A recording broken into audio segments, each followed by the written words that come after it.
కాళకంఠమరీంద్రమం సహస్రకరమబ్దుగ్రం వందే శంభుమమాపతిం సానందమానంద వనే వసంతం ఆనందకందం హతపాపవిందం వారాణసీనాథ మనాథనాథం శ్రీ విశ్వనాథం శరణం ప్రపద్యే. వారాణస్యాం భైరవో దేవ సంసార భయనాశనం అనేక జన్మ కృతం పాపం దర్శనేన స్మరణేన స్పర్శనేన వినశ్యతి. కాశీ క్షేత్రంలో ఇవాళ ముముక్షు భవనం ఒక ప్రాంగణం అస్థి వర్ణయోర్మధ్య ఆనందమే ఆరంభం. ఆ అస్థి క్షేత్రం నుంచి ఈ కార్యక్రమం విష్ణు మహాయజ్ఞం. ఇది కలియుగంలో అంతా ఏ పారాయణ చేసినా చెప్పినా విష్ణు సహస్రనామం ప్రతిరోజు ఇంట్లో పారాయణ చేస్తే వాళ్ళకి సుఖం సమృద్ధం అన్నీ దొరుకుతుంది. కాశీలో ఏ కార్యక్రమం ఎక్కడ చేసినా ఇది విశ్వనాథ్ దగ్గరికి వెళ్తుంది.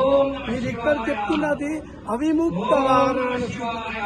నడిచిన చోట కూర్చున్న చోట ఎక్కడెక్కడ మీరు వెళ్తున్నారో అన్నింటిలో ఈశ్వర స్వరూపం ఉంది. మీరు ఇక్కడ చేస్తున్నారు కార్యక్రమం అక్కడ విశ్వేశ్వరుడికి తలుపుతుంది. ఎందుకంటే మీ ఒక భక్తి ఒక శ్రద్ధ ఈ భక్తి ఉన్నది. ఏ పని చేస్తే కాశీలో కాశ్యాన్ మరణాన్ముక్తి అత్వా పుత్ర సన్నిధం. కాశీలో స్మరణించే కాశీ మీరు ఎక్కడున్నా హైదరాబాద్లో ఉన్న కాశీని రోజు 3 సార్లు స్మరించితేనే మీ కాశీ చేరుకున్నట్టు. అంత కాశీ మహిమ.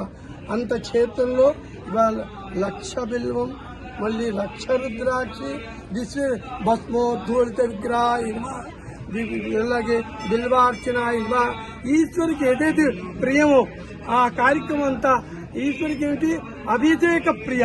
ఇక్కడ నిత్య అభిషేకం జరుగుతుంది. అంత అభిషేకం జరిగితే ఈశ్వర అంత శాంతిగా ఉంటుంది. అలాంటి క్షేత్రం కాశీలో చిత్తరంజన్ సంఘటం. మళ్ళీ దీనికి ఇంత అతి వైభవం ఏమిటంటే అస్థిలో 500 మంది కూర్చుని సంధ్యావందనం చేయకుండా ఏ పని చేసినా గాయత్రి జపం చేయకుండా ఏ కార్యక్రమం చేసినా దానికి గురువుల వాళ్ళు శృంగేరి జగద్గురువుల ముందర ఆజ్ఞ ఇస్తుంటే త్రికాల సంధ్యావనం చేయాలి. దాని తర్వాత మంత్రోపదేశం చేసుకుని నేను చేస్తా అంటే దాని కాదు. ఎవరు మంత్రగురువు ఎవరు?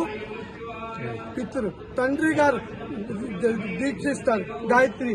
అందుకని ఆ గాయత్రి జపం చేస్తే నువ్వు నా దగ్గర మంత్రోపదేశం అడుగని చెప్తారు. అలాంటి కార్యక్రమం ముందర గాయత్రి జపం అస్థి ఘట్టంలో కూర్చుని 500 చెప్తే దానంత పెద్ద విషయం ఇంకా యజ్ఞం తర్వాతే ముందర గాయత్రి యజ్ఞం.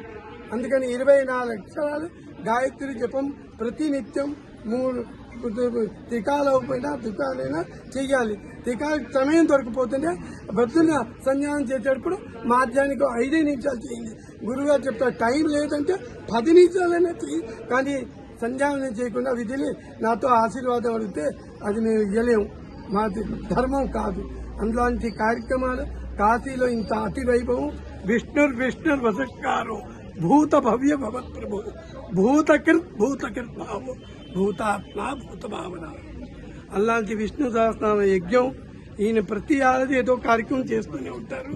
నాకు తెలుసు ఇంత పెద్ద యజ్ఞం మేము ప్రతినిత్యం యజ్ఞంలోనే ఉంటున్నాం. ఈ మధ్య సహస్ర చండీ అతరుద్రాలు మహారుద్రాలు ఆకుండా మా మామూలు గదిలో కాశీలో ప్రతి నిత్యం మారు 15 రోజులకి ఇప్పుడు మళ్ళీ 200 విద్యార్థులు బెంగళూరు నుంచి వస్తున్నారు. ఇలాగే గోష్ఠి వచ్చి విష్ణు సహస్రనామావతి 1,00,000 కుంకుమార్చన ఇవన్నీ ప్రతినిత్యం మా అక్కడ జరుగుతుంది. ఇలాంటి కాశీ క్షేత్రంలో ఇంత వైభవం కార్యక్రమం తెలుగు వాళ్ళు ఏమిటంటే కాశీకి ఎందుకు వస్తున్నాము? గంగా స్నానం, విశ్వేశ్వర దర్శనం, మళ్ళీ సత్సంగం 3 ఇక్కడ దొరుకుతుంది మీకు. ఇంక మీరు ఎక్కడికి వెళ్ళక్కర్లే. అలాంటిది మీకు రామచంద్రమూర్తి గారు ఆయన నిష్ఠావంతుడు. ఆయన మంత్రాలు ఆయన చేసి దంపతులు అంటే అలాంటి శివపార్వతి స్వరూపం వాళ్ళు. ఇలాంటి కూర్చుని అనుష్ఠానం ఎప్పుడు సిద్ధవుతుంటే సాధన మనం సాధన సిద్ధవుతే అనుష్ఠానం సిద్ధయింది. ఆయన ఒక సాధన చేస్తున్నారు. ఆ కాశీలో చెయ్యాలి.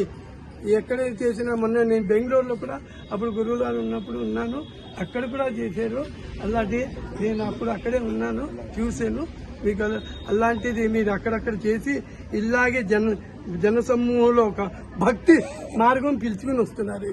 కాశీకి వచ్చి ఇన్ని మందిని పిలుచుకుని వచ్చాయంటే, ఇన్ని మంది కాశీ దర్శనం చేయించారంటే ఆయన ఎంత ఒక మధ్యవర్తి కావాలి.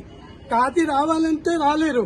ఒక ఆయన 60 ఏళ్ళు అలహాబాద్ లో పనిచేశారు, ఆయనకు కాశీకి రాలేకపోయారు. మొన్న వచ్చి వెళ్ళాడు సింగేరి మఠం దిగి, గురుగారిని 60 ఏళ్ళు ఉన్నాను ఇక్కడ, అంతా తిరిగాను, కాశీకి రాలేకపోయాను, ఇప్పుడు హైదరాబాద్కి వెళ్ళి ఇప్పుడు వచ్చేయంటే నేను అదే ఆయన ఈశ్వరు పిలవకపోతే కరకలిత కపాల కుండలి దండపాణి తరుణ తిమిర నీల జ్యాల యజ్ఞోపవీతి క్రతు సమయ సపర్య విఘ్న విచ్ఛేదేతు జయత బతుకునాథ సిద్ధిత సర్వదా. మీకందరూ ఆయురారోగ్య ఐశ్వర్యం ఇచ్చి ఇలాగే భక్తి మార్గంలో ఈయన ఇలాగే పిలుచుకుని రావాలి, ఇలాగే కార్యక్రమం చేస్తూ ఉండాలి, ఇలాగే మమ్మల్ని పిలుస్తూ ఉండాలి.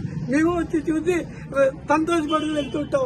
లేకపోతే మేము పని లేకు, ఇవాళ ఇంత నేను పని ఉన్నా నేను ఇవాళ రావాలని ఆయన చెప్పారు, నేను వచ్చాను. మాకు కూడా ఇలాంటి యజ్ఞం చూడడానికి భాగ్యం దొరికింది.